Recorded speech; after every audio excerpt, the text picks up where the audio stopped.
Bom dia para quem é de bom dia, boa noite para quem é da boa noite, boa tarde se você recebeu essa notificação, está vindo assistir mais um Bate-Papo Mayhem, e hoje vai ser um tema muito legal, porque esse é um tema que a gente já navegou por esse tema várias vezes. Eu já conversei com o pessoal, com o Felipe, com o Vinícius, a gente já teve vários entrevistados que também já fizeram uso de enteógenos, que vieram para esse mundo, navegaram por isso daí, mas hoje eu vou chamar uma especialista para a gente conversar um pouquinho sobre os efeitos, né? E como é que funciona enteógenos e magia, né?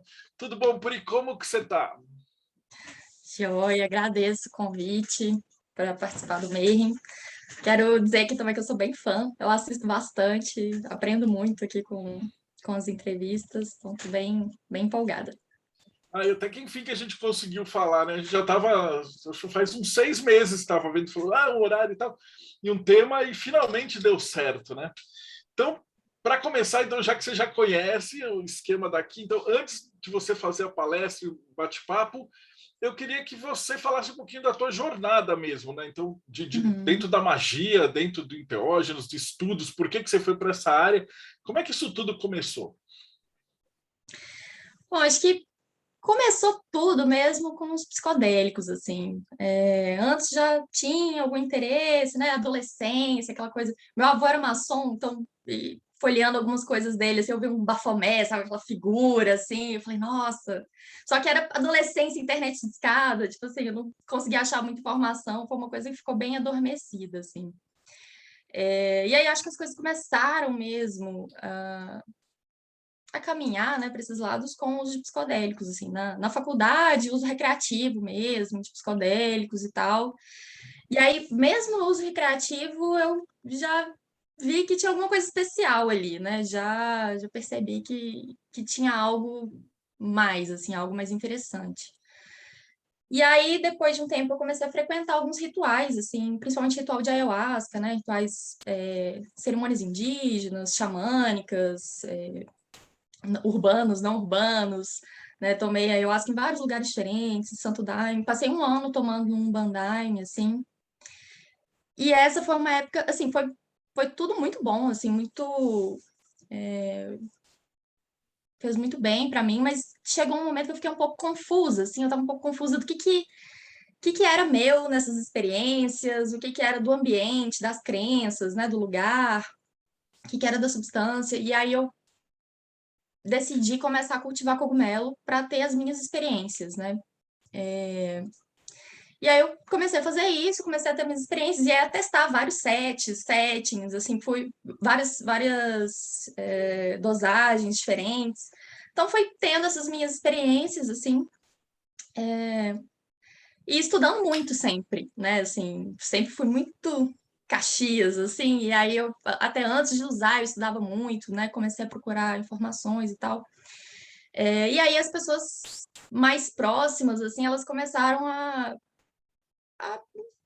conversar comigo, né, sobre isso, me procurar para conversar sobre isso, né, enfim. Então, as coisas começaram mais ou menos por aí. E eu resolvi fazer esse canal, né, no YouTube para compartilhar justamente os estudos, né, as coisas que eu estava conhecendo e tal. Teve um fato interessante que eu quase nunca lembro de comentar, mas que eu participei de uma pesquisa, da primeira pesquisa aqui com MDMA, né, para tratamento de estresse pós-traumático, que teve aqui no Brasil, foi em Goiânia. Eu participei como voluntária, assim, né? O pessoal, as sessões de MD, elas duram por volta de umas 10, 12 horas, né? Com os dois terapeutas. E aí, quando os terapeutas iam embora, né, para casa, a pessoa não podia ir embora também, ela tinha que dormir na clínica, e eu ficava na clínica ali com a pessoa, né? Assim, caso ela precisasse de alguma coisa e tal. Então, foi uma participação bem pontual ali na pesquisa, mas para mim foi muito importante, assim, eu fiquei muito empolgada de participar. E foi o primeiro vislumbre que eu tive, assim, de que não era algo tão distante, assim, quanto eu imaginava, né, assim, de trabalhar, né, com psicodélicos, ou de pesquisar psicodélicos, ou de estar nesse meio, assim. E o psicodélico começou tudo com psicodélico, inclusive a minha opção de ir para a clínica, né, porque eu já fazia psicologia, já usava os psicodélicos, fazia psicologia, mas eu nunca tive interesse em clinicar. Eu queria fazer outras coisas, né, na área de psicologia social e tal. Mas quando eu comecei a experimentar os psicodélicos e quando eu comecei a trocar mais ideia com as pessoas, né, que usam também e a usar também psicodélico com essas pessoas, né, eu fui vendo o impacto disso, fui vendo tanto que a coisa é incrível, apaixonante, e foi o que me levou tanto para a clínica, né, que é com que eu trabalho hoje, sou psicóloga clínica junguiana, quanto para o meu interesse de magia, ocultismo, assim, que eu sou bem novata nessa área, assim, não sou uma grande conhecedora, magista, nem nada, eu estou começando, assim. Eu passei um tempo na Amorc, né, estudando, gostei bastante, inclusive é uma coisa que eu quero seguir em algum momento, mas percebi que não era o que eu estava procurando nesse momento. E aí eu, né, tô que procuro, assim, né? O Projeto MEI, inclusive, é algo que está me ajudando muito nisso, né? Porque, de repente, você vê uma entrevista sobre algo que você nem sabia que existia, né? E você passa a saber que existe, vai atrás, né, dessas informações, muito bom. E no momento, assim, eu tô caminhando lentamente ali nas leituras da A, né? A me interessou muito, assim. Tem um calhamaço enorme de coisa para ler, né? Antes de ser probacionista, enfim, então tô nessa. E tô experimentando agora também com Magia do Caos com Ábralas, do Rodrigo Vinoli, né? Que ele criou e tal. Então, assim, ainda é bem incipiente aí meu mundo, minha andança aí no mundo da magia, né? Do ocultismo, mas é justamente nessa intenção, assim, de entender um pouco mais as minhas próprias experiências com psicodélicos, de estados não ordinários de consciência, né? Quando você começa a viajar um pouco mais aí nas coisas da psique, eu acho que o ocultismo tem muita coisa interessante, né? Então, tô aí atrás. Tem, fantástico. Então, você falou que você preparou uma apresentação primeiro, eu já estou com algumas perguntas aqui, mas acho que é melhor você fazer a apresentação e aí depois a gente começa as perguntas. Eu vi que tem bastante gente que é de fora, né? Você teve convidado, então, para você que chegou agora no projeto, esse bate-papo Mayhem, ele começou no ano passado, 2020, já é ano passado, que não ia ter o encontro. A gente sempre faz um simpósio, né? Todo ano fazia presencialmente, né? E aí com o Covid, toda essa zona, a gente não conseguiu. E aí me escolheram, geralmente o Rodrigo fica aqui de meu wingman, hoje ele não está, ele está fazendo magia do fogo, por conta de uma entrevista. Mas a gente tenta entrevistar pessoas de todas as vertentes possíveis e imaginárias para falar de ocultismo, né? Os pontos de vista e como é que esses pontos se entrelaçam, né? E é muito interessante, a gente estava conversando antes de começar a gravar, que vários entrevistados, assim, astrólogos, a gente teve numerólogos, pessoal da Magia do Caos, que muitos deles fizeram a Bramelin junto com LSD, fizeram rituais da Golden Dawn junto com LSD e tal, e tiveram resultados muito bacanas. Então, acho que essa tua apresentação hoje vai ser vai agregar muito. Então, fica à vontade, a casa é tua. Legal, obrigada. Bom, vamos lá.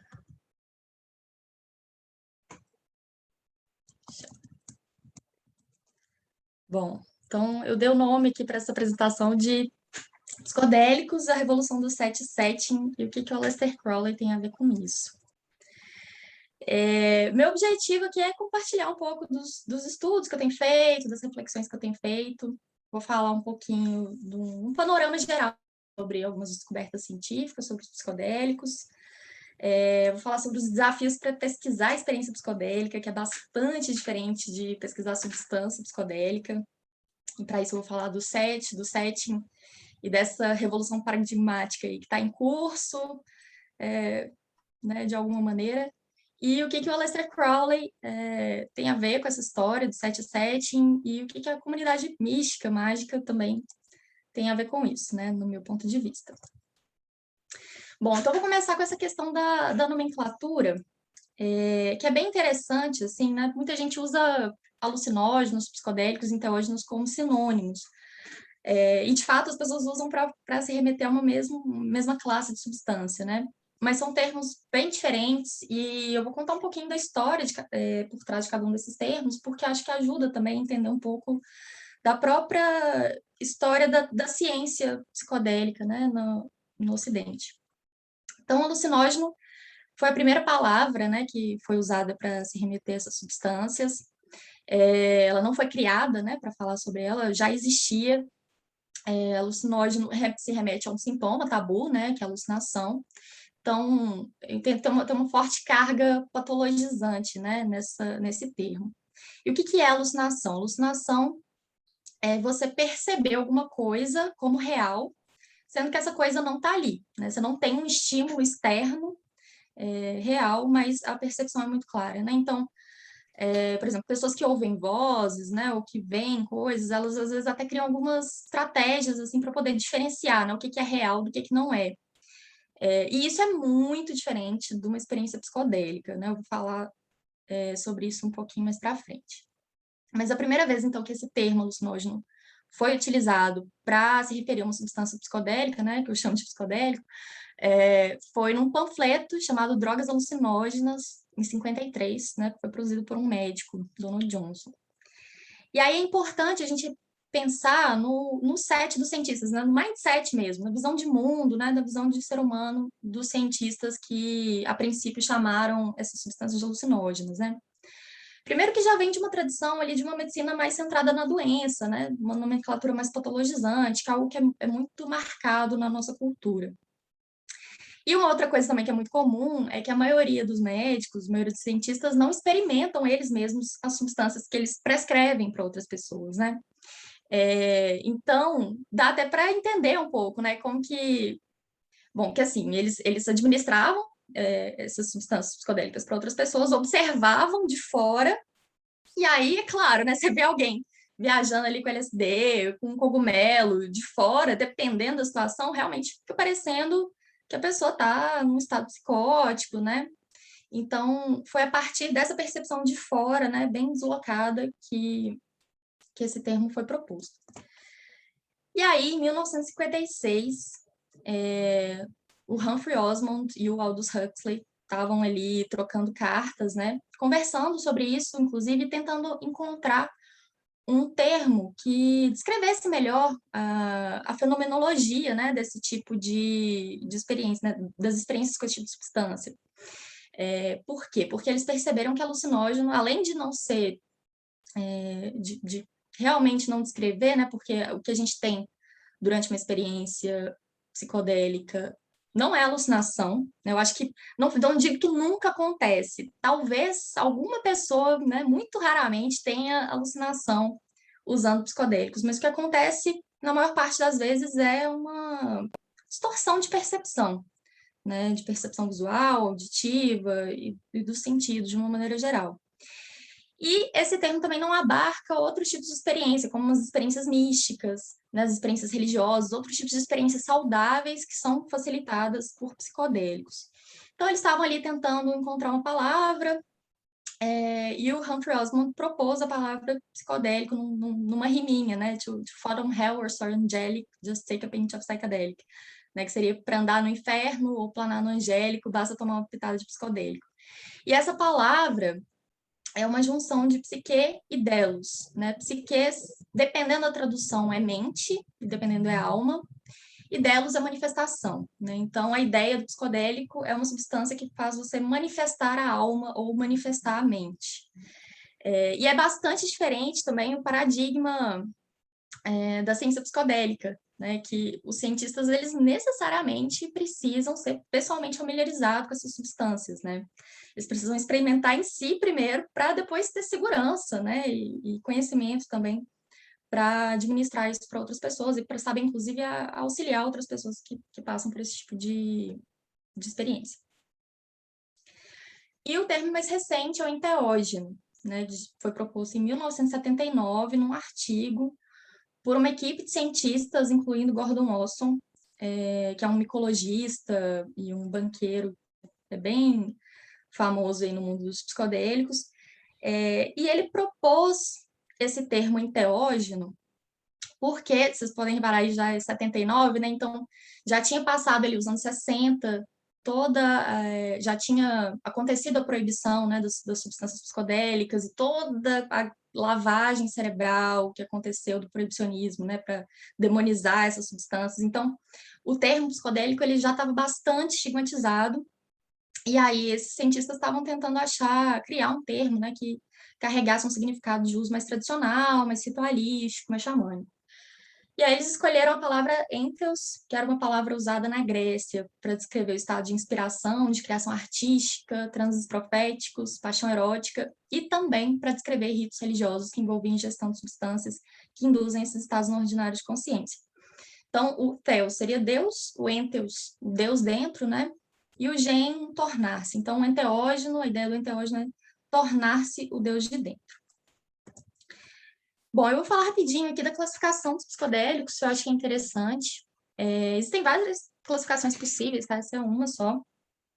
Existem aqui os psicodélicos clássicos, que são 4, DMT, mescalina, psilocibina e o LSD. Vocês podem reparar que a psilocibina, o DMT e o LSD, eles têm uma estrutura molecular muito parecida com a serotonina, então não é à toa que são substâncias que funcionam muito bem, né, nos nossos receptores serotoninérgicos. E essa aqui é a molécula de mescalina. Ela é um pouquinho diferente, eu não sei falar dessa parte química, mas ela está aqui nesse mesmo grupo dos psicodélicos clássicos. E aí a gente tem também chamados psicodélicos atípicos, que aí a gente coloca aí os dissociativos, né, como a ketamina, empatógenos como MDMA e canabinoides, né, como os que a gente tem na cannabis. E os psicodélicos propriamente atípicos, né, salvinorina, da salvia-divinorum, ibogaína da iboga, atropina da beladona, escopolamina do lírio e a muscarina da manita muscaria, né, que é aquele cogumelinho vermelho com pintinha branca. Ele não tem psilocibina, tá? Aquilo lá é muscarina, é tóxico, é outra coisa. Bom, e aí, para eu começar a falar um pouco sobre as coisas que a gente já sabe, né, sobre os psicodélicos hoje em dia, eu vou começar com uma coisa que não é tão recente assim. Vou falar sobre a teoria do ego como válvula redutora ou do ego como filtro, que foi proposta pelo Aldous Huxley, pelo escritor Aldous Huxley, quando ele estava ali, principalmente a partir das análises dele com as experiências de mescalina, né, que ele teve. E aí ele escreveu o seguinte: vejo-me concordando com o eminente filósofo de Cambridge, Dr. Broad, que devemos considerar a sugestão de que a função do cérebro humano, do sistema nervoso e dos órgãos sensórios é principalmente eliminativa e não produtiva. O que isso quer dizer, né? Qual que é a ideia central? É que o cérebro, ele não produz a consciência. Na verdade, o cérebro restringe a consciência. Para ele, a nossa mente original, né, entre aspas, seria uma mente livre que precisa ser afunilada por essa válvula redutora do cérebro, do sistema nervoso, para tornar possível a sobrevivência biológica mesmo, né, no dia a dia. E essa teoria do Huxley serviu de inspiração para uma teoria moderna, que é a teoria do cérebro entrópico, que foi proposta num artigo por uma equipe coordenada ali pelo Carhart Harris, né, na Imperial College, que é uma equipe que está bem aí à frente dos estudos, principalmente de neurociência, né, com psicodélicos. E qual que é a ideia? Eu vou explicar usando esse gráfico aqui. A ideia deles, da evolução da nossa consciência, é que nossos ancestrais, não primatas, né, mas os ancestrais ali, hominídeos, eles tinham o que eles chamam de consciência primária, que é uma consciência com alta entropia, ou seja, alta desordem, né? São estados bem flexíveis da consciência. E que à medida que a nossa espécie foi avançando e a gente foi criando a linguagem, uma noção de eu, né? Nosso cérebro foi se desenvolvendo, foi aumentando, a gente foi construindo essa instância do ego, né? Essa parte da nossa psique que antes não existia e que realmente tem essa função de restringir a consciência. E a gente vê isso no desenvolvimento de um ser humano, né? Hoje em dia, né? Essa herança evolutiva a gente consegue observar hoje em dia, porque quando uma criança nasce, né? Nasce o bebezinho, que não tem linguagem ainda, não tem noção de eu ainda, o cérebro do bebê funciona em alta entropia, né, em alta desordem, estados muito flexíveis. E à medida que ela vai adquirindo linguagem, que ela vai formando a noção dela de eu, né, de ego, e adquirindo cultura e tudo mais, essa consciência vai se afunilando, né, nessa percepção egóica, e nesse amarelinho aqui mais forte, é o que seria a consciência saudável de um adulto, né. Mas o que acontece? Dependendo aí da história de vida, né, de cada um, essa consciência ela pode continuar se enrijecendo, né? Essa entropia pode continuar abaixando, diminuindo. Isso significa mais ordem, mais previsibilidade, e isso não necessariamente é bom, né? Quando a gente percebe, assim, alguns adoecimentos psíquicos, né, como depressão, toque, adição, a gente percebe um pensamento muito rígido, né, muito limitado, e que é muito difícil para a pessoa de lidar com aquilo, inclusive na própria terapia, né? Às vezes é difícil de avançar por essa rigidez mesmo. E aí, qual que é a ideia dos psicodélicos? A ideia é que o psicodélico, ele afrouxa essa válvula redutora de consciência, né? Ela realmente dá uma permeabilidade maior, e é como se a gente pudesse viver estados mais entrópicos da nossa consciência, né? Estados com mais desordem, estados mais flexíveis de consciência. Né? Então, que é aquilo, né? Quem tem experiência com psicodélico sabe, né? Quando você toma, seu ego, né? Ele não desaparece totalmente, não morre totalmente, mas ele dá uma flexibilizada boa, assim, e você consegue perceber realmente algo que é muito mais amplo, né? Bom, então, como eu falei, né, o psicodélico reduz a atividade nas áreas do cérebro que são relacionadas às funções egóicas, né, esse filtro. O pensamento lógico, o planejamento começam a ficar bastante difíceis, mas o pensamento não linear, intuitivo e sinestésico, ele é bastante ampliado. Os psicodélicos também, eles aumentam a neuroplasticidade, que é isso, né, as conexões incomuns entre áreas do cérebro. Então, nesse gráfico aqui, essas linhas desse gráfico aqui são conexões, tá? Entre áreas diferentes do cérebro. À esquerda aqui a gente tem o cérebro de uma pessoa que tomou um placebo no estudo, então essas aqui são as conexões normais, né, do cérebro dela. E à direita, uma pessoa que tomou psilocibina, né? Aumenta radicalmente o tanto de conexões, né, entre áreas diferentes do cérebro, o que é muito parecido, inclusive, com cérebros de crianças. E essa conexão aqui, essas conexões em comuns, né, entre áreas do cérebro, ajudam a explicar também o fenômeno da sinestesia, né, que a gente tem durante os efeitos. Bom, para além disso, os psicodélicos, a gente já sabe que os psicodélicos aumentam a neurogênese, ou seja, a formação de novos neurônios, aumentam a sensibilidade ambiental e a expressão das emoções. E por tudo isso que eu falei, né, ele facilita esses processos de adaptabilidade e mudanças, justamente porque eles abrem o que se chama de janela terapêutica, que são esses efeitos aí de flexibilização cognitiva e emocional que eu comentei, e que é dentro dessa janela terapêutica aí, principalmente, que a gente fala da catalisação também, né, do processo terapêutico. Isso falando do ponto de vista cognitivo, tá? Porque do ponto de vista subjetivo isso é bem mais complexo. Mas o ponto que eu quero chamar muita atenção e que fique muito claro é que o psicodélico, ele é um aliado da terapia. Ele pode funcionar como um catalisador do processo terapêutico da pessoa. Ele não é a nova pílula mágica, como se espera ou como vem sendo anunciado, né? Como eu atendo, né, muitas pessoas que às vezes, enfim, estão curiosas para saber sobre psicodélicos, porque leram, porque ouviram falar, e eu percebo que muita gente vem com uma ideia de que realmente, descobriram agora um remédio que vai funcionar, passei 10 anos tomando um monte de remédio e nunca nenhum funcionou. E aí agora parece que esse tal de cogumelo aí, esse LSD, essas coisas aí que vão funcionar para mim. E isso é muito perigoso, porque a ideia não é essa. A ideia não é que os psicodélicos vão consertar um desequilíbrio químico no cérebro, como é a ideia, muitas vezes ainda veiculada, do paradigma farmacológico, né, das substâncias, dos antidepressivos comuns.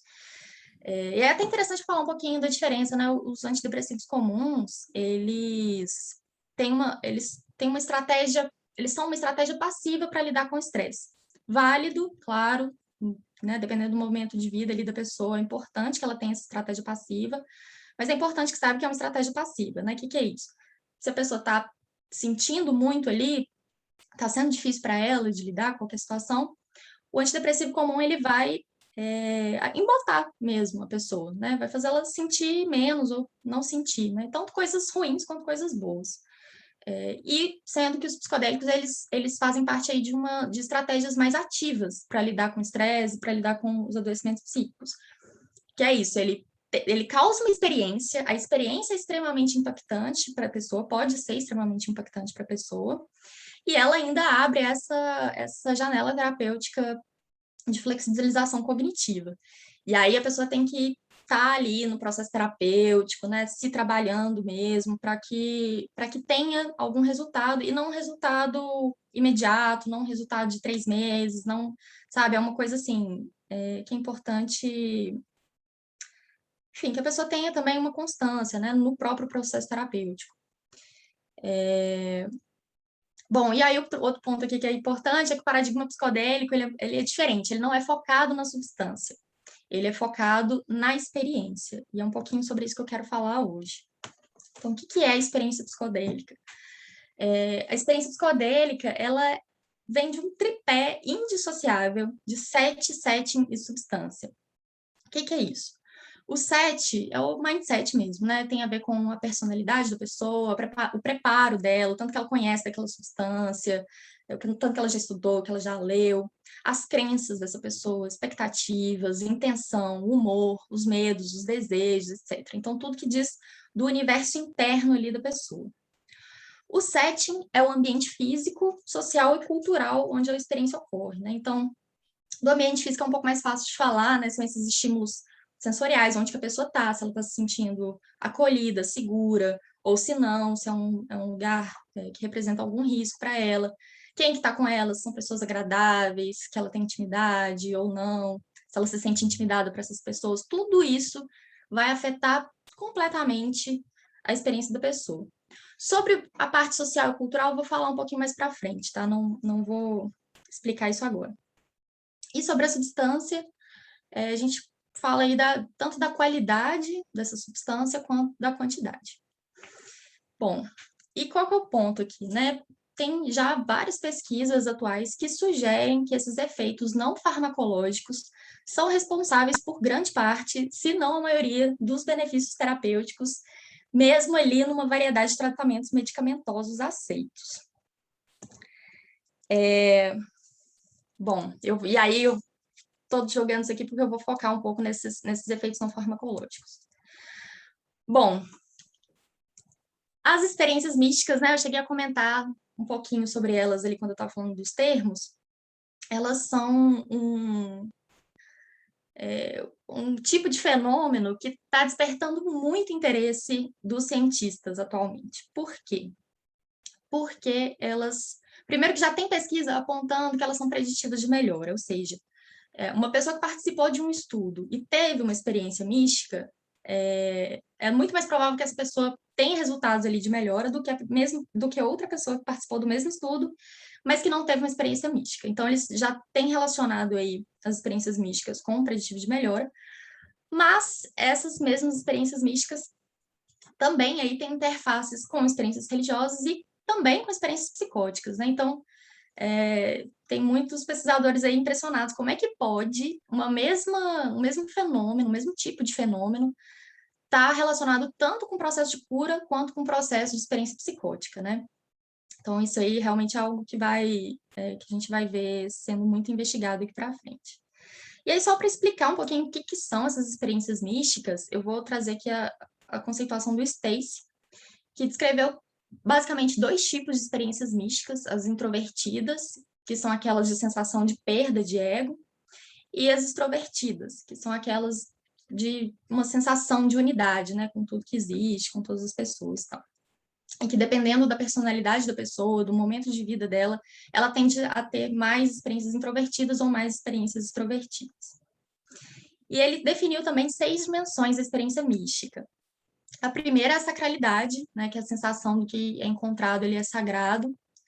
A segunda é uma qualidade noética, que é a ideia ali de que você está encontrando uma realidade mais real do que a realidade cotidiana, habitual, né? E a pessoa encontra ali um significado.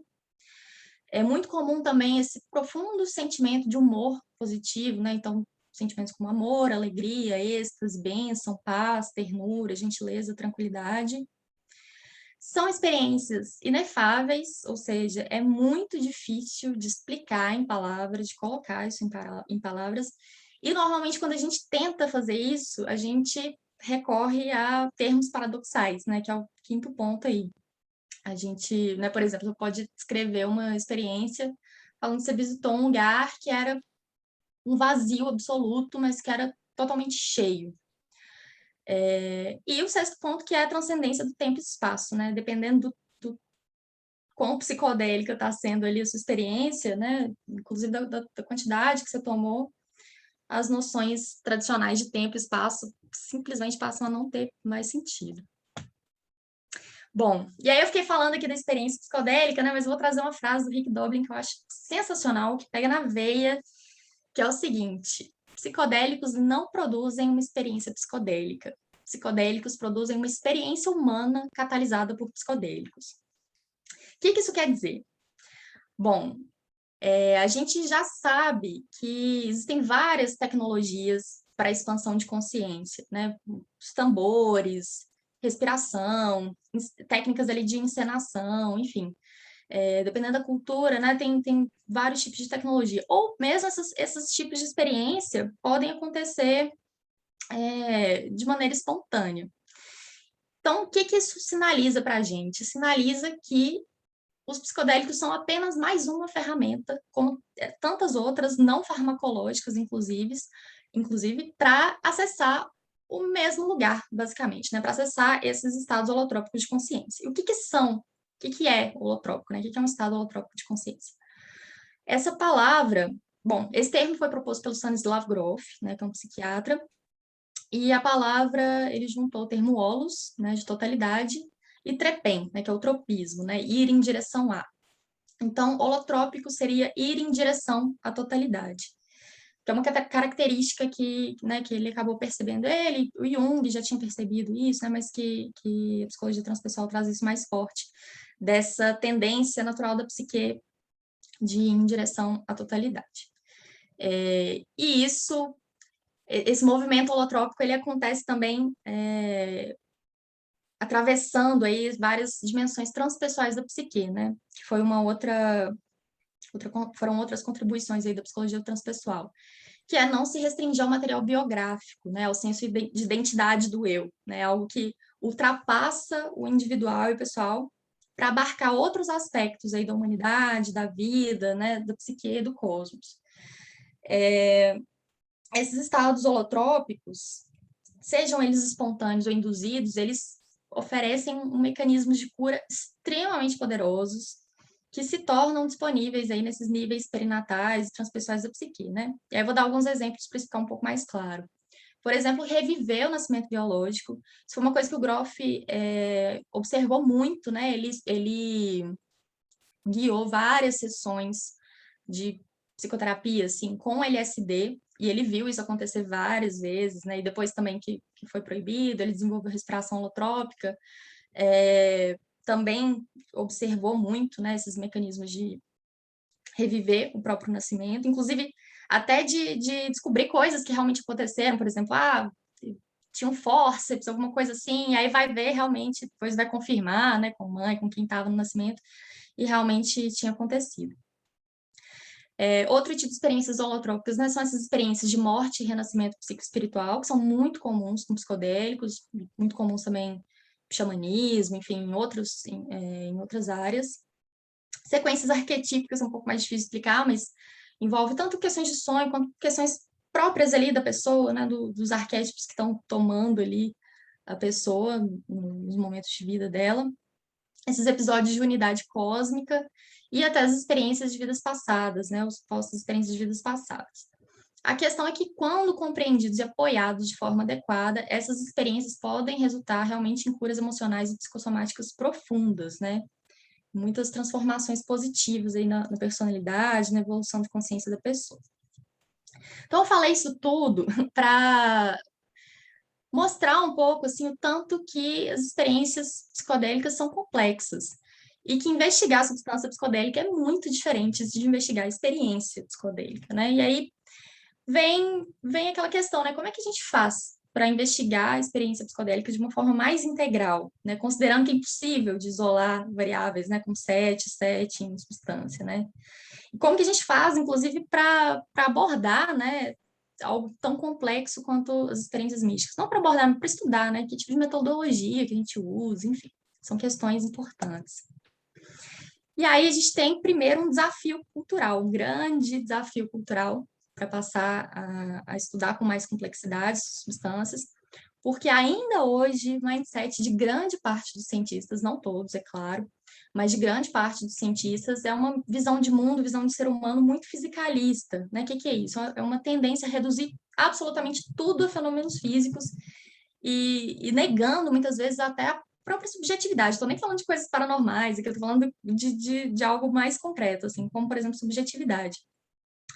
E um exemplo mais concreto que eu posso dar é esse, justamente das doenças mentais e neurotransmissores, né? Como se fosse uma questão simplesmente de um desequilíbrio químico no cérebro, por exemplo, uma depressão. É um desequilíbrio químico do cérebro e você vai consertar se você começar a tomar medicamento, tem que tomar para o resto da vida mesmo, e é isso aí. Claro que muitos psiquiatras não pensam assim, né? Tem muita gente bacana hoje em dia, mas muitas pessoas pensam, inclusive pessoas, clientes, pacientes, né? Pessoas que têm essa noção, né? Tipo, eu tô quebrado e eu preciso de algo que conserte o meu cérebro, né? Isso é uma visão bastante fisicalista do mundo, porque tende a negligenciar aí as questões subjetivas. Outra questão é que o que foge à ideia de normal, né, dessa normose social que a gente vive, costuma ser já taxado prontamente de sintoma, de patologia, né? E aí é muito engraçado, é engraçado e é trágico ao mesmo tempo, né? Quando você vai ver alguns estudos, assim, principalmente mais antigos, mas você ainda vê isso hoje em dia, por exemplo, o pessoal querendo estudar os sintomas causados pela intoxicação por peiote, né? E esses termos são pesados, né? Porque você não vê a mesma coisa, por exemplo, vamos estudar os sintomas causados pela intoxicação do escitalopram, né? Tipo assim, você não vê esse tipo de coisa. Então, claramente tem aí um peso moral e um peso patologizante muito forte, né, em cima dos psicodélicos, né? Por exemplo, essa história de chamar as alterações visuais de alucinação, né, tudo mais. Bom, e esse mindset, na maneira como grande parte dos cientistas, como a nossa cultura vê o mundo e vê as doenças, né, o ser humano, impacta profundamente no estudo sobre os psicodélicos, né? Normalmente tem um foco muito grande na substância e uma tendência a ignorar 7-7. E vocês vão ver o tanto que isso é grave. Eu trouxe aqui só uma pesquisa para ilustrar isso. O Robert Hyde, ele investigou como que o design da pesquisa com psicodélicos, e principalmente a interação dos membros da equipe de pesquisa, né, com os participantes, como que isso influenciava os resultados. Então, o que ele fez? Ele investigou os efeitos do meio social e do design de um estudo com LSD ao longo de 3 anos, e ele foi modulando, ano a ano, o setting da pesquisa, para tentar isolar um pouquinho aí os papéis dos fatores sociais e psicológicos. Então, no primeiro ano, foram condições variáveis, né? Tinham pesquisadores mais impessoais, pesquisadores mais livres, né? As atividades também eram bem variadas. No segundo ano, eles deram atividades mais estruturadas, altamente estruturadas para os participantes do estudo, então, testes psicológicos, exames, né, esse tipo de coisa, e um tratamento bastante impessoal da equipe de pesquisa, né, dos médicos, do pessoal da saúde. Que nesse meio, gente, ainda hoje, existe uma ideia de que a impessoalidade é a mesma coisa de neutralidade. Não é, porque não existe neutralidade no tratamento com o outro, né? Então, isso sempre tem um impacto. E no terceiro ano, foi um clima ali de um maior relaxamento, né, nas atividades, um maior rapport, né, ou seja, uma maior relação entre os membros da equipe de pesquisa e os participantes, um maior calor humano. E aí ele percebeu que a rigidez do design da pesquisa, caracterizada justamente pela desconsideração do sujeito enquanto pessoa, né, através aí dessas atitudes impessoais, negativas ou extremamente investigativas ali de terceiros, e a não aceitação levaram à intensificação da resposta negativa. Enquanto o apoio entre pares, a familiaridade com o ambiente, o design flexível da pesquisa, a aceitação e a oportunidade de expressão levaram a reações significativamente mais favoráveis. Talvez um pouquinho mais para frente, se isso não tiver ficado claro, eu posso até dar um exemplo para ilustrar melhor, mas eu vou seguir aqui no momento, para não me atrasar muito. O ponto aqui é que os rituais de cura dos médicos modernos é bastante diferente, né, dos rituais de cura xamânicos, e eu quero chamar a atenção aqui justamente para o uso dessas manipulações extra-drogas, né, extra-farmacológicas. Nos rituais modernos, né, a gente percebe assim quase que uma fé cega na substância, como se ela fosse fazer tudo sozinha, né? A gente vê muito ainda essa impessoalidade, né, disfarçada ali do discurso de neutralidade. E esses outros elementos, né, de setting, eles são considerados secundários, né, desse ponto de vista. E os rituais xamânicos, por outro lado, eles já são uma grande performance, né, onde vários elementos são cuidadosamente reunidos ali para justamente melhorar o processo de cura pretendido, né, mesmo tendo sido ali induzido por um psicoativo. Então, eu trouxe aqui um trechinho bem interessante de um artigo. Os xamãs aplicam esquemas elaborados para amplificar e controlar os efeitos das drogas. Eles fazem isso manipulando o setting por meio do uso de ícaros, né, das canções rituais, assobios, soprando e chupando fumaça, bem como de outras técnicas indígenas familiares aos antropólogos e estudiosos da religião. Tais manipulações extra-drogas são consideradas uma parte essencial do ofício do curandeiro tribal e testemunham o nível da sua experiência e competência. Então, é realmente bem diferente, né? Enquanto nossos xamãs, né, médicos, eles tentam se apartar dessas manipulações extra-drogas, os rituais xamânicos, eles fazem isso muito bem, né? Manipulam muito bem esse tipo de tecnologia. Sim, isso aqui eu só vou falar rapidamente, que tem a ver com aquele setting, como que o setting social e cultural influencia, né, as experiências das pessoas. Esse outro pesquisador, o Wallace, olha só, em 59, tá? Então, nada disso aqui é tão novo. Ele contrastou os efeitos da mescalina dadas a indivíduos brancos, num setting branco, né, nesse setting de ensaio clínico, e comparou com os efeitos ingeridos ali, de mescalina ingerida em cerimônias indígenas, usando peiote, né? E, assim, os resultados são impressionantes, porque os efeitos descritos, tanto pelos indivíduos brancos quanto pelos indivíduos indígenas, foram extremamente diferentes. Extremamente diferentes. Quase você não pensa que é a mesma substância, né? E aí, um segundo ponto que eu quero chamar bastante atenção no que o Becker, esse outro pesquisador chamado Becker, falou, que é como a percepção sociocultural do uso de drogas influencia os efeitos percebidos pelos usuários. Então, o que acontece? A patologização cultural das experiências induzidas por drogas, ele percebeu que isso influencia negativamente nas experiências dos usuários. O que é isso? Eu percebo isso muito, por exemplo, com a maconha.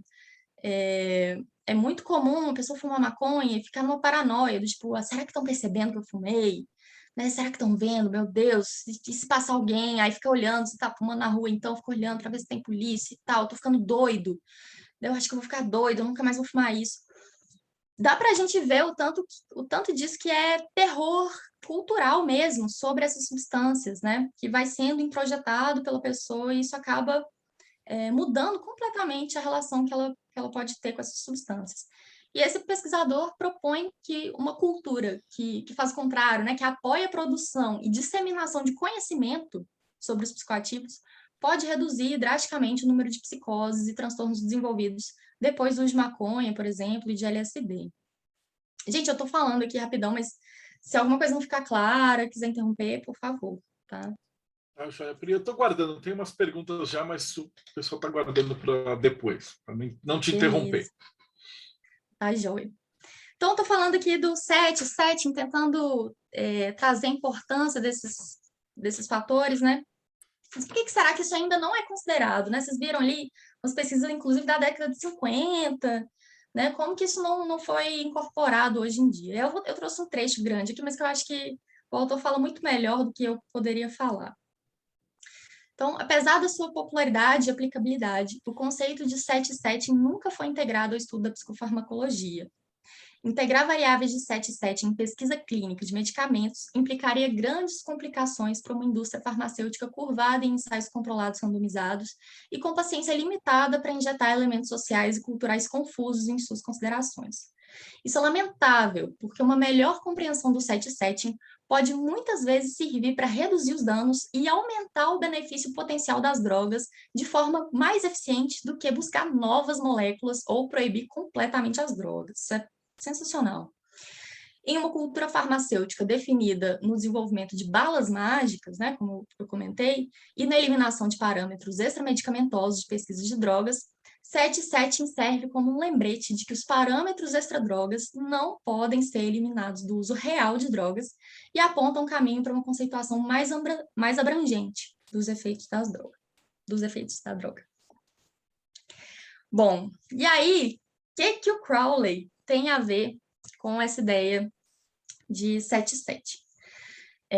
Bom, talvez muitas pessoas saibam que os termos, né, setting foram cunhados, publicados pela primeira vez pelo Timothy Leary. Mas eu acho que ainda a história aí dessas ideias ainda é muito pouco conhecida. Então, o que eu vou fazer aqui vai ser traçar a história das ideias. A história das ideias, inclusive, não sei se você pode chamar de área de conhecimento, ou um método, enfim, mas é algo conhecido aí para a gente tentar entender o contexto e a trajetória das ideias até a concepção de um conceito, né? Então, eu vou fazer esse caminho das ideias que foram maturando até o Timothy Leary cunhar, até brotar ali com ele. E aí vocês vão perceber que os conceitos de setting, não à toa, foram gestados por mentes menos fiscalistas e mais abertas à experimentação, como filósofos, artistas, místicos, intelectuais. Bom, como é que isso tudo começou? Bom, primeiro ponto é que o haxixe, ele foi o primeiro psicodélico a ser reintroduzido na sociedade ocidental depois de um hiato aí de mais de 1000 anos. E o haxixe, talvez algumas pessoas estranhem, né, chamando de psicodélico, para além deles, na classificação, né, são um outro tipo de psicodélico, não um psicodélico clássico, o haxixe no século XIX, ele não era fumado, né? Hoje, quando a gente pensa em haxixe, a gente já pensa num cigarro de haxixe, com haxixe, né? Mas, na época, ele era comido. E os efeitos do haxixe, da maconha comida, realmente são bem psicodélicos, é muito diferente da experiência de fumar. E aí, o que aconteceu, né? Lá no século XIX, haxixe voltou a circular ali na Europa e tal. E aí, um grupo boêmio de experimentação de estados não ordinários de consciência, induzidos pelo consumo de haxixe, do qual participavam aí Baudelaire, Victor Hugo, Balzac e Alexandre Dumas, começaram a fazer essas experimentações e a escrever sobre elas, né? E quem forneceu o haxixe, né, ao grupo pela primeira vez foi um psiquiatra, esse Joseph Murrow, que também fez observações super importantes aí sobre esses princípios que regem os efeitos do haxixe, né? Já começou aí a traçar algumas definições que iam ser bem importantes para o desenvolvimento do conceito de setting. Então é isso, né? Os primeiros registros sobre essa ideia, né, de que o ambiente, a música, os diferentes estados mentais e emocionais influenciavam consideravelmente as experiências psicodélicas, vieram das descrições desses membros do Clube Parisiense dos Sachinchins. Essas ideias, no entanto, dificilmente seriam consideradas pela comunidade científica na época, né? Quando existia ali alguma consideração, algum interesse sobre essas ideias, normalmente elas vinham de círculos ali não médicos, né, de antropólogos e entusiastas de drogas. Um desses entusiastas foi o nosso querido Crowley. Ele foi profundamente influenciado pelo Clube dos Sachinchins. Ele citou várias vezes o Baudelaire, né, inclusive na Psicologia do Haxixe, chegou a traduzir o poema do Haxixe, né, do Baudelaire, enfim. E o Patrick Everitt, que é um estudioso, eu vou falar um pouquinho mais do artigo dele, mais para frente, ele escreveu um artigo sobre o Crowley, a relação dele com o peyote. Ele afirma que entre 1900 e 1919, na mesma época que o Albert Hofmann estava estudando o peyote mescalina, o Crowley estava promovendo encontros ali com intelectuais, artistas, pensadores da época para tomar peyote. Dois exemplos que a gente conhece ali são a escritora neozelandesa Catherine Mansfield e o escritor americano Theodore Dreiser. E aí tem uma historinha engraçadinha que eu trouxe aqui, que um amigo do Crowley, também escritor, Louis Wilkinson, ele escreveu um relato sobre a participação desse outro escritor, do Dreiser, numa dessas festinhas aí, desses encontros aí de peyote, né, que o Crowley promovia. Então, diz que o Crowley estava ali preparando a mistura, né, para o Dreiser, e comentou assim, ó, vai demorar o triplo da dose usual para mover o Dreiser. E aí o Dreiser foi lá, tomou o copo ali, né, bebeu de uma vez, meio... Eu não sou ruim de tradução, gente, determinada bravata aqui, não é exatamente uma tradução, mas bebeu assim meio, palé, né? E aí depois ele ficou se sentindo um pouco inquieto e perguntou para o Crowley se tinha um bom médico na vizinhança por caso de alguma coisa acontecer de mal, né? E aí o Crowley, com aquele belíssimo senso de humor, falou assim, olha, não sei sobre médico, mas... Aí ele acrescentou num tom cordial. Tem um agente funerário de primeira classe ali na esquina da Rua 33 com a Sexta Avenida. Então, assim, devia ser uma coisa incrível, né? Poder tomar peyote com Crowley. Bom, o Crowley, como muitos de vocês sabem, escreveu vários textos sobre drogas, né? Psicologia do haxixe, do drug. Bom, a maioria que tá em inglês, não vou ficar gastando meu inglês, não, mas tem... Aí eu não sei se a maioria está traduzida, eu acho que não. Acho que nem a psicologia do haxixe está traduzida, né? No Equinox. Não sei, posso estar falando besteira. Mas a questão é que o Crowley ele tinha um mindset profundamente místico, né, e religioso. Ele cresceu num lar religioso, se dedicou profundamente à vida mística, né, essa visão mágica da realidade, práticas de meditação, do ocultismo. Então, isso quer dizer que ele é versado justamente nessas práticas não farmacológicas, né, nessas ferramentas de set setting. Bom, o The Drug foi um ensaio que o Crowley publicou anonimamente. Ele não fala, ele não cita peyote, não fala que substância que era, ele fala simplesmente de uma droga que causa estranhas visões e que foi definida ali em termos mais alquímicos, né? Eu trouxe um trechinho para quem não leu, fui eu que traduzi, tá? Então pode ser que a tradução não esteja tão boa. Mas no The Drug é um diálogo ali entre um personagem, que eu pelo menos eu li como se fosse o Aleister Crowley, né? Mas não falo o nome dele. Um diálogo entre esse personagem e um amigo que é meio alquimista, assim. E aí esse personagem pergunta ali, qual que é o nome dessa droga? E aí o alquimista responde, certamente você não é um desses que acha que nomeando alguma coisa você está explicando. Basta. E acrescentou, todo homem bebe dessa droga uma vez, mas nenhum duas vezes. Então o personagem riu ali e falou, então o nome disso deve ser morte. É o alquimista, não, ele sorriu. Não acho que seja isso. Venha, beba, meu amigo. Essa é a droga que te provoca estranhas visões. E aí tem ali o relato da experiência, né? Com momentos de felicidade, de leveza, outros momentos infernais, alguns momentos ele questionando se estava ficando louco. E aí, no final da experiência, ele sai ali transformado e sentindo um profundo significado espiritual. E aí o amigo pergunta, né? E aí, o que você achou da visão? E aí o personagem ali ainda tremendo, suando ali do terror que ele tinha experienciado, né? Responde meio perguntando, meio afirmando. Confesso que essa parte que eu achei meio estranha, talvez seja até a edição que eu vi, né? Ele falou assim, você é sábio. Você deu o nome para isso de morte? Né? Meio perguntando, meio afirmando. E aí o amigo prontamente respondeu com uma certa gravidade no olhar. Eu acho que o nome disso é vida. E aí, qual que é a importância do The Drug para a cultura psicodélica ocidental? Segundo esse pesquisador Patrick Everett. Ele observou uma coisa muito importante, que o The Drug não foi a primeira descrição de uma experiência com peyote a ser publicada, né? Muito provavelmente era peyote, mas ele considera que foi a primeira a focar quase inteiramente no significado espiritual das experiências, né, com peyote. Porque a maioria das primeiras descrições de experiências enfocou basicamente nos efeitos fisiológicos e visuais, né, produzidos por essa droga. Então, o Crowley, ele, segundo esse autor, é um dos primeiros ocidentais a realmente apreciar a dimensão religiosa das experiências psicodélicas, e os seus escritos sobre o uso de drogas cerimoniais demonstram ali uma consciência dele, né, da importância do 7-7.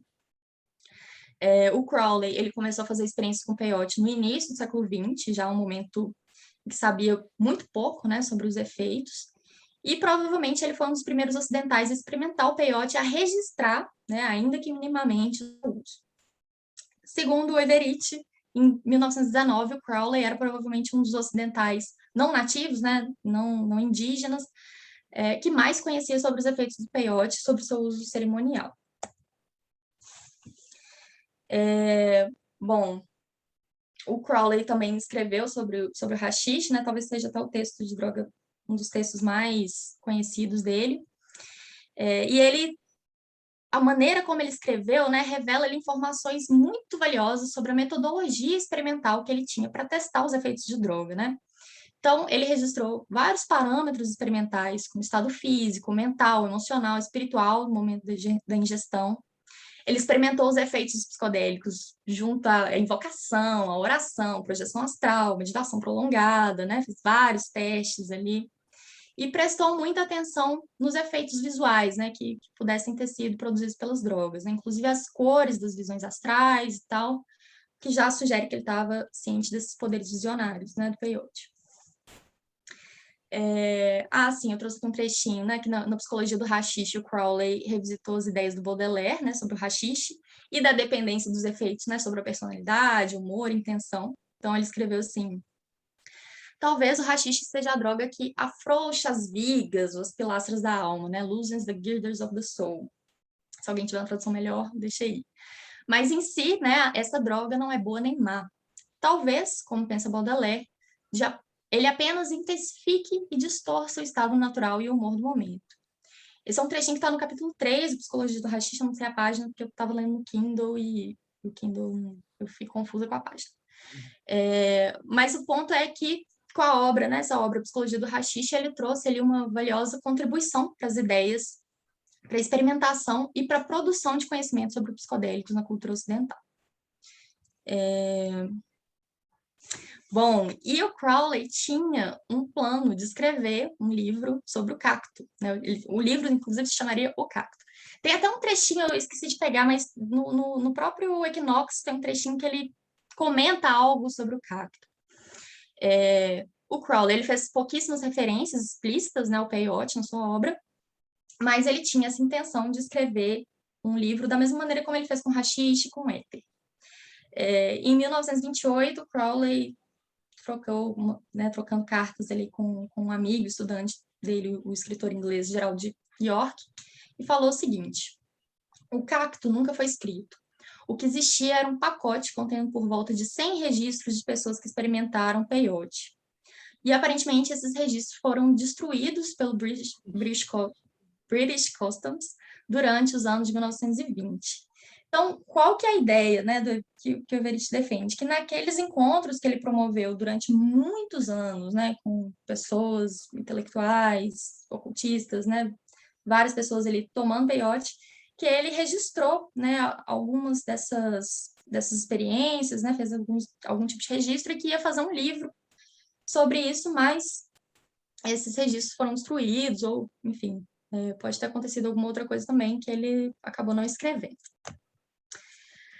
Sim, eu trouxe aqui um trechinho muito importante, porque o que acontece? Eu sei que talvez não seja o caso aqui, nem do Projeto Mayhem, de quem vai assistir esse vídeo, mas quando a gente começa a falar sobre Crowley e uso de drogas, né, muita gente fala, o cara era viciado, ele usava de tudo, heroína, cocaína, haxixe, e aí o povo põe todas as drogas no mesmo saco, como se o Crowley tivesse a mesma relação com todas as substâncias, né, um grande auê.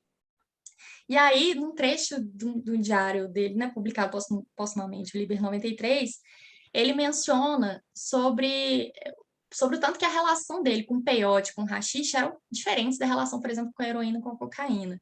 E eu até coloquei em parênteses aqui, né, porque o Felipe Bandeira, no livro dele, ele faz muita questão de diferenciar os efeitos das drogas e os efeitos psicodélicos, né? Então, o que o Crowley escreveu? Com éter, haxixe, mescal, né, ou seja, peiote, fumo de ópio e morfina, não encontro tendência para o vício. Mais ainda, não consigo me forçar a usar essas drogas, exceto nas ocasiões mais raras.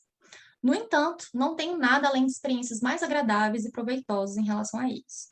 Com a heroína e cocaína, ao contrário, não tenho muito a agradecê-los, e tem havido muito aborrecimento relacionado a eles. No entanto, é por estes, e apenas estes, que anseio.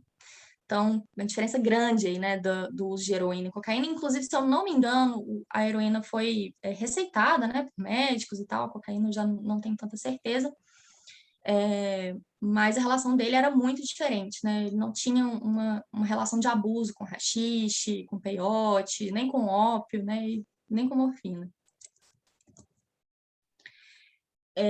Bom, e aí nessa tese, né, do Patrick Everett, ele sustenta uma ideia de que o Crowley fazia um uso muito mais sistemático do peiote, do haxixe, do que se costuma presumir, justamente porque ele deixou poucas referências explícitas, né, sobre esse uso, né, principalmente sobre o peiote.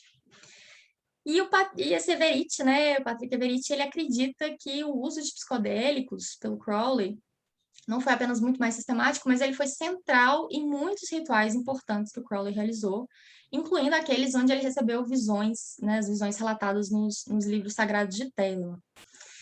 E aí, gente, assim, esse é um ponto que eu não vou entrar, porque é um ponto realmente que tem que ser discutido entre telemita, né? O Max Sirius está até aqui, ele me ajudou bastante nesse ponto, porque eu li a tese do Everett, achei maravilhosa, mas eu falei, cara, ele faz umas afirmações, assim, bem bombásticas, então eu preciso ver isso aqui com telemita mesmo, para ver se tem a ver, ou se o cara tá viajando, né? Antes até de eu usar essa obra para citar, para falar qualquer coisa. E aí o Max até leu a tese, né? Enfim, a gente conversou um pouquinho, e parece realmente o ponto histórico, né? Todo o trabalho dele foi uma tese de mestrado, né? Então, muito bem feito, mas eu sei que tem pontos aí que talvez causem discordâncias aí entre telemitas, né? Então, é um texto a ser discutido por pessoas que entendem mais desse assunto, né? Enfim. Mas a questão que é a bomba que eu vou jogar e vou sair correndo é que ele acaba desenvolvendo um raciocínio e questionando, sugerindo, questionando, né? Se Telemann teria sido o primeiro movimento religioso psicodélico não tribal do século XX. Né? E ele afirma isso justamente porque ele acha que o uso dos psicodélicos era muito mais central do que se imagina nas práticas, nos rituais do Crowley né, no que deu origem à Telemann. Bom, saindo aqui eu fiz um grande parênteses, né, para falar do Crowley, do peyote hashish, vou voltar aqui para o finalzinho da história aí das ideias, né, do conceito de set setting. O Crowley, ele se encontrou com Huxley várias vezes em Berlim, em 1930. Então, em 1930, Crowley já tinha tido ali anos dessas festas eu chamo de festa, né, mas esses encontros aí com o peyote, já tinha escrito talvez a maioria dos livros mais importantes, né? E aí, o Crowley e Huxley estavam ali se encontrando em 1930. Tem muito pouca documentação sobre o encontro, mas quase que imediatamente vem aquela especulação, né? Será que o Crowley aplicou o Huxley, né, no peyote? Porque justamente o Crowley apresentou o peyote a muitas pessoas, a muitos ocultistas, muitos literatos. Não tem evidências de que ele tenha apresentado o peyote ao Huxley, né? Mas a possibilidade de que eles minimamente conversaram sobre o assunto não pode ser descartada, né? O Huxley, ele além de tudo era interessado em misticismo e segundo Everett, um dos escritores favoritos, né, do Crowley, foi o biólogo e filósofo inglês Thomas Huxley, que era avô do Aldous Huxley. E aí ele faz uma observação que eu acho que é bem pertinente, assim. É possível, então, que, desejando impressionar o jovem Huxley, Crowley tenha mencionado seus experimentos com peyote. Em última análise, entretanto, a menos que surja alguma nova evidência sobre essas reuniões, provavelmente nunca saberemos com certeza se Crowley realmente introduziu Huxley ao peyote. De qualquer maneira, né, segundo o Everett, o Crowley já estava desenvolvendo ideias muito parecidas com as do Huxley, né, inclusive sobre 7-7 e tal, 50 anos antes. E esses encontros aí deles em Berlim teria ocorrido uns 20 anos antes do Huxley escrever As Portas da Percepção, né, que foi um marco aí na assimilação dos psicodélicos pela nossa cultura ocidental.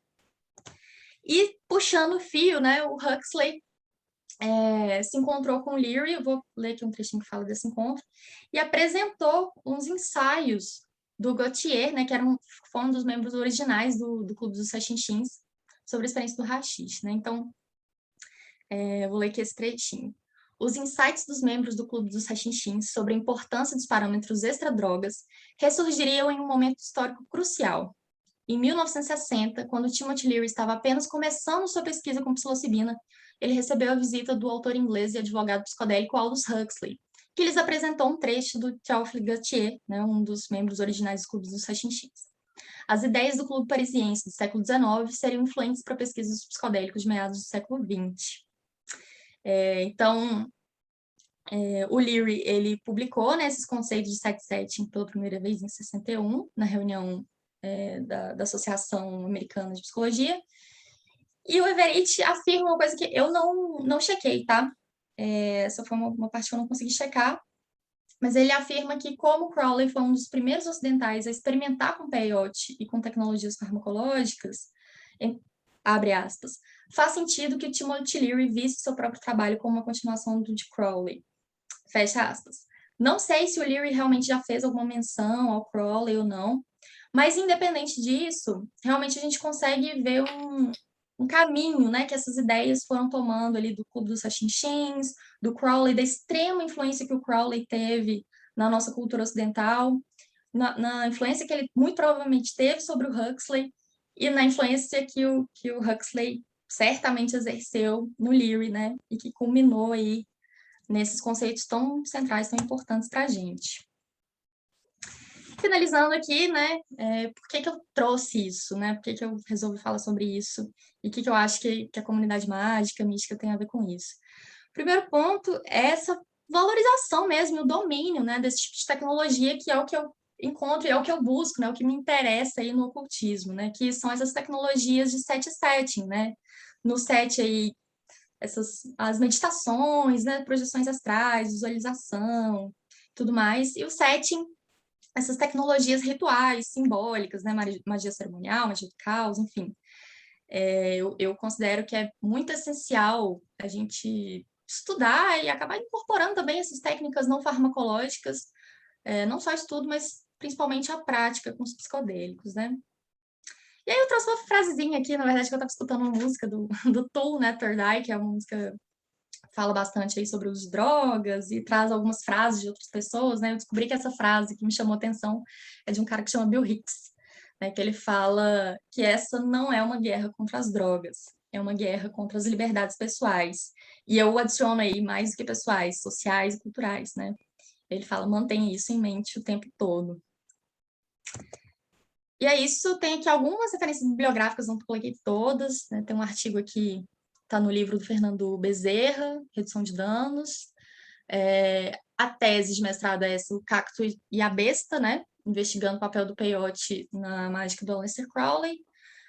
Se tem alguma coisa do Alimento dos Deuses, Tracy McKenna, Psicologia do Haxixe, e as outras referências que eu não trouxe, muito provavelmente estão nos meus vídeos, que eu peguei algumas coisinhas que eu falo em alguns vídeos, né, no meu canal do YouTube, e as referências estão nos vídeos, certamente.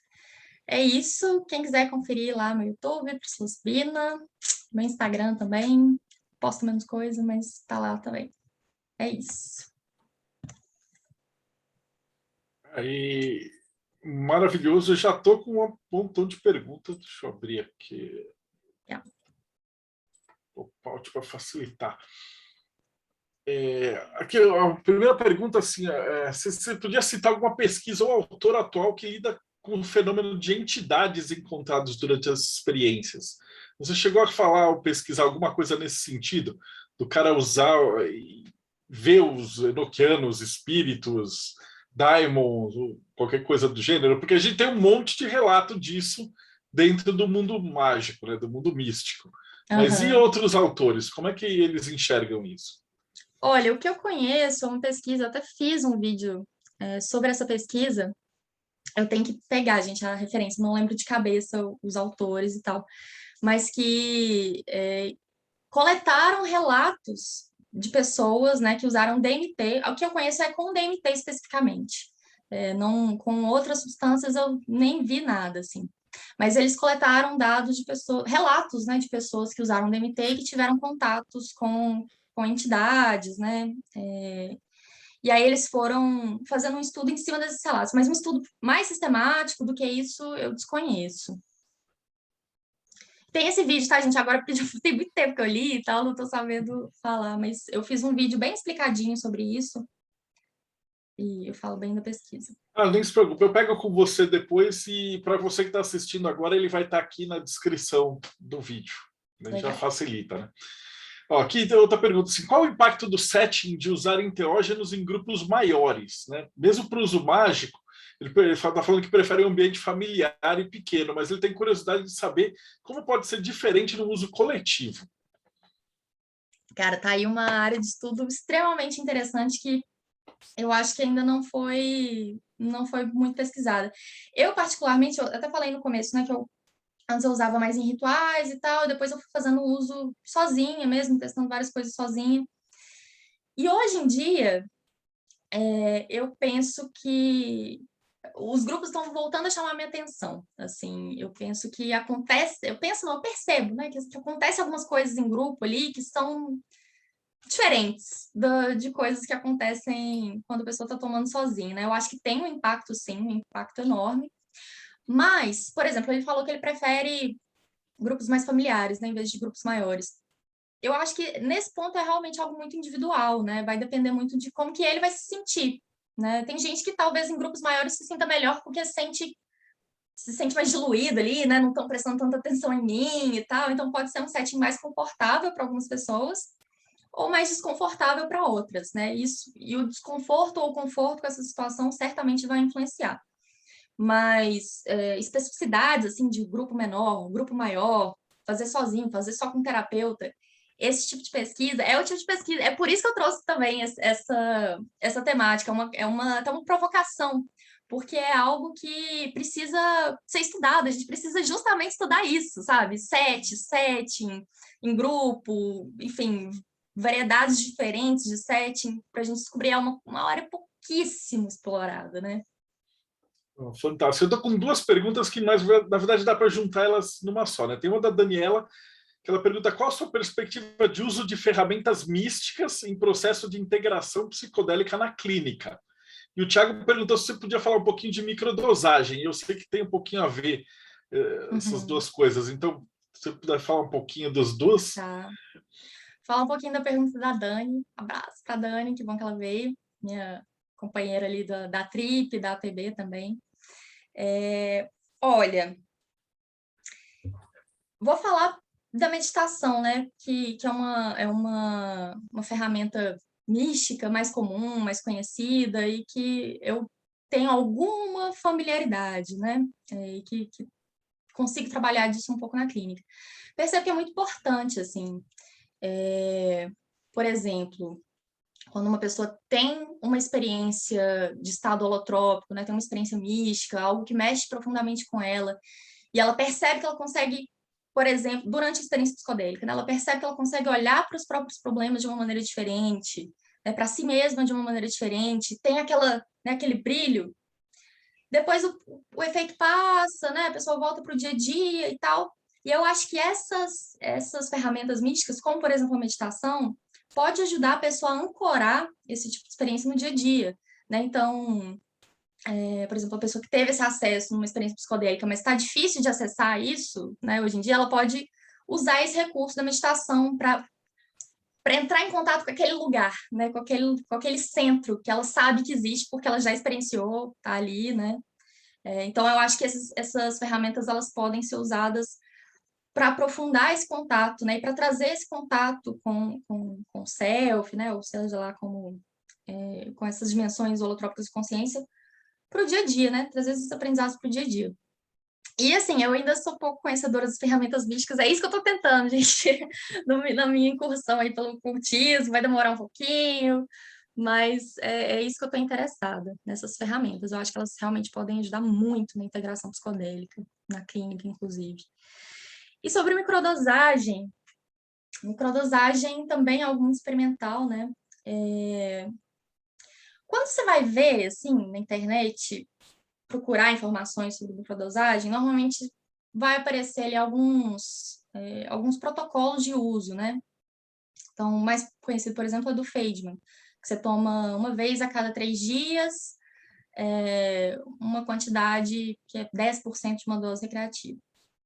E aí, o que eu percebo, né? Até porque eu tenho atendido muitas pessoas que fazem uso de microdose, que o mais interessante é a pessoa alcançar o que a gente chama de gestão autônoma, né? Existe a gestão autônoma de medicação, que é um movimento todo que acontece, e a gente fala de gestão autônoma dos psicodélicos, né? No caso da microdosagem. Por quê? Porque o mais interessante é realmente a pessoa desenvolver uma relação com essas substâncias, né?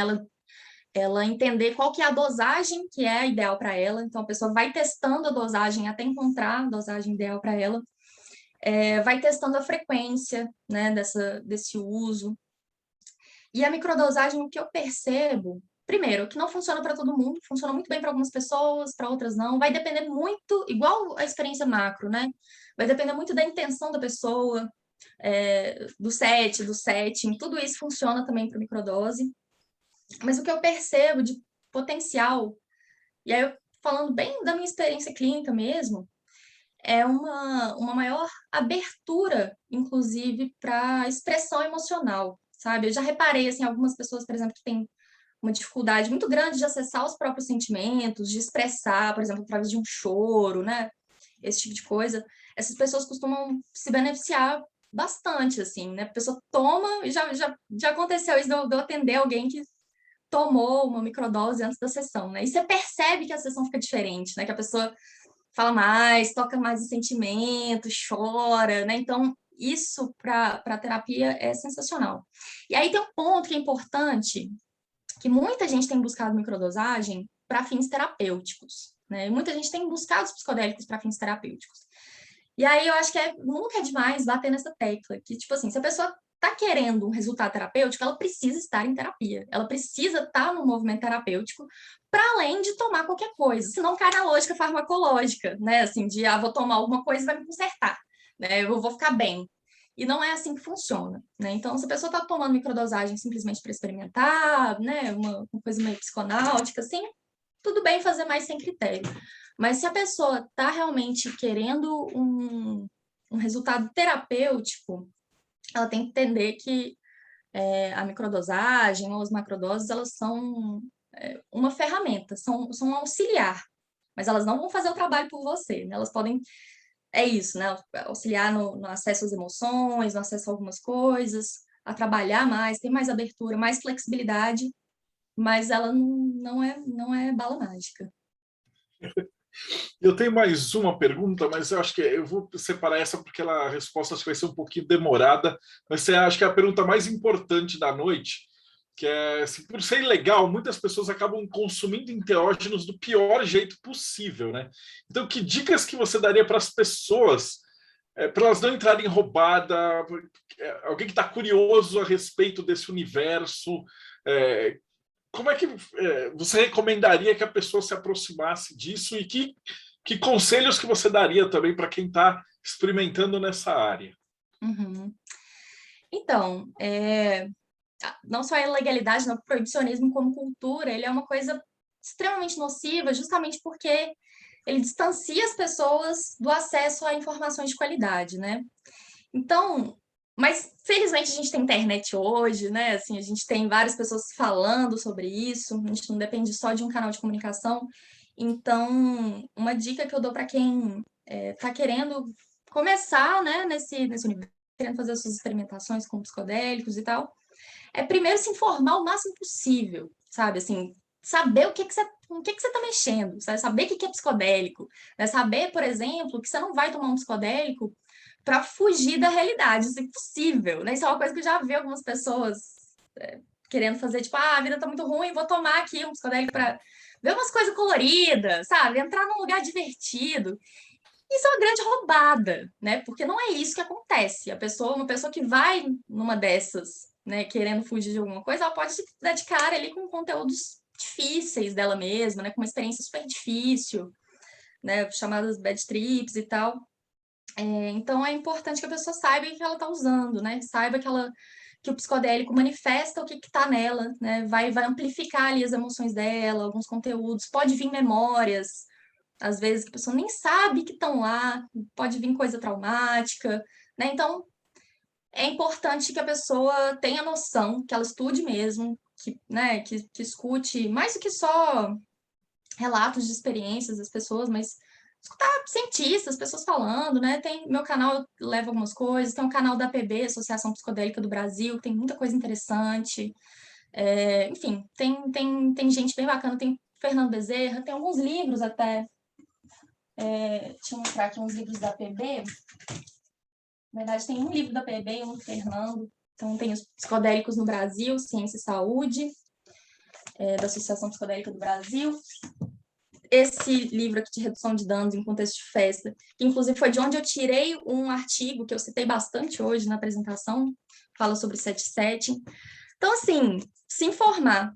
E se informar não apenas redução de danos, mas também faz toda a diferença no processo de integração da pessoa. Né? Já, como diz a própria Dani Monteiro, né, que está aqui, ela bate muito nessa tecla que você saber dos psicodélicos, né? Você conhecer isso, saber dos efeitos, vai te ajudar, inclusive, a integrar a experiência depois que você passar por ela, né? Faz totalmente diferença. Então é isso, informação para não cair em roubada. Maravilhoso. A gente já está chegando aqui no finalzinho, eu só tenho que te agradecer. E eu sei que você já deixou os dados dentro da palestra, mas como a gente está falando, né, isso vai virar Spotify, essas coisas todas, como é que o pessoal te acha? Ah, tá. Bom, tem um canal no YouTube, Psilocibina, Psilocibina com L só e C, né, Psilocibina. Vou deixar na descrição aqui, né? E no Instagram também, @Psilocibina, tô lá. São esses os meios. Então, e agradeço muito mesmo pelo convite, adorei. Obrigadão. A gente que agradece por esse tipo de informação, nunca é demais, porque o risco de você entrar nessa e chegar com desconhecidos e entrar numa roubada muito grande é grande, né? Então, quanto mais a gente puder trazer de gente para falar, para explicar melhor, então te agradeço de coração. Eu vou só despedir do pessoal daqui, daí a gente abre a câmera para bater um papo com você. Então, se você chegou hoje no Bate-Papo Mayhem, essa é a entrevista número 250 ou 249, então significa que dá uma olhada no canal que tem mais 250 entrevistas de tudo que vocês puderem imaginar, inclusive várias que tratam aí do tema enteógenos. Então, não esquece, segue o canal. Eu já estou 2 anos fazendo isso aqui, não aprendi ainda. Segue o canal, dá o like e a gente se vê no próximo Bate-Papo Mayhem.